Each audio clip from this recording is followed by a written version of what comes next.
ব্যক্তি যদি নবীর নাম শোনার পরে নবীর প্রতি দরুদ পড়ে আল্লাহর পক্ষ থেকে 10টি রহমত বর্ষণ হয়। দ্বিতীয় নম্বর অফার নবী আমার বললেন, কোন ব্যক্তি নবীর নাম শোনার সঙ্গে সঙ্গে দরুদটা পড়লো, নবী আমার বললেন মানুষের জীবনে যত গুনাহ হয়েছে 10টি গুনাহকে বাদ দিয়ে 10টি নেকি তার নামামনে যোগ করে দেওয়া হয়, অ্যাড করে দেওয়া হয়। 3 নম্বর অফার আমার নবী বিশ্ব নবী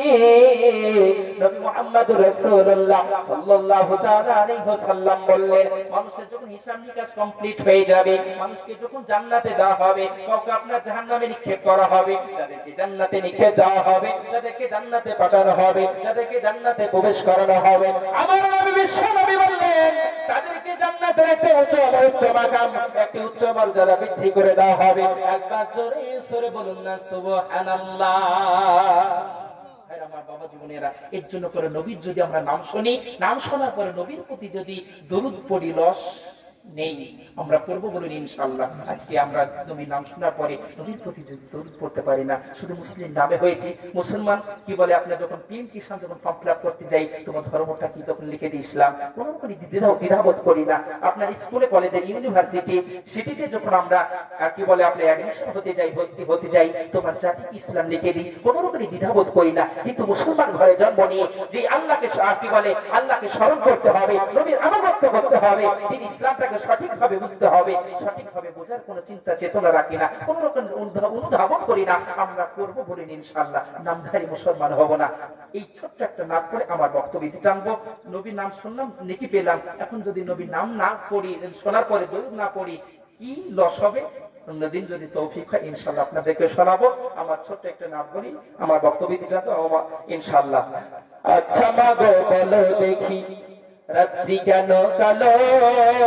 আর সূর্যি মামা কোথা থেকে পেল এত আলো, ফুলগুলো জবনানার রোপণ কেমন করে হয়,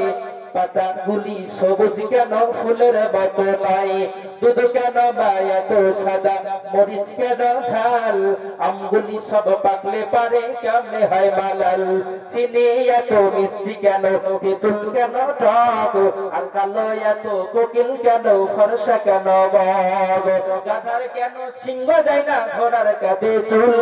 আর কলা গাছের হয় না টপকা, তাই কি সৃষ্টি ভুল, মরব জেনে কোকোনাট, মরব জেনে কোকোনাট, কেন তৈরি করে চুলা,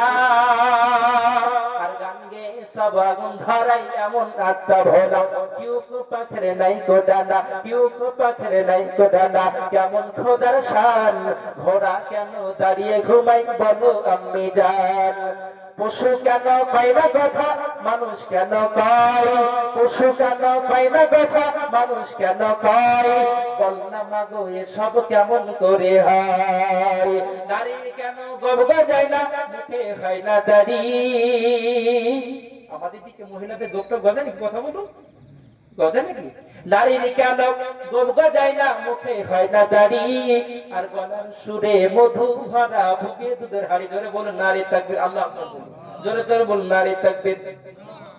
হুজুর বসে আছে, একটু হুজুরের সামনে আসতে তো জোরে বলা দরকার, আমি ছোট মানুষ, ছেলে মানুষ, সমস্যা নেই, জোরে বলুন নারী তাকবীর, আরো জোরে বলুন নারী তাকবীর। আমার আল্লাহ রব্বুল আলামিন এমন ভাবে নারী পুরুষকে সৃষ্টি করেছেন বাবা, এমন ভাবে নারী পুরুষকে পৃথিবীর বুকে পাঠিয়েছেন, কোন রকমের চিন্তার সমস্যা হয় না, কোন রকমের অসুবিধা হয় না। কিন্তু মুসলমান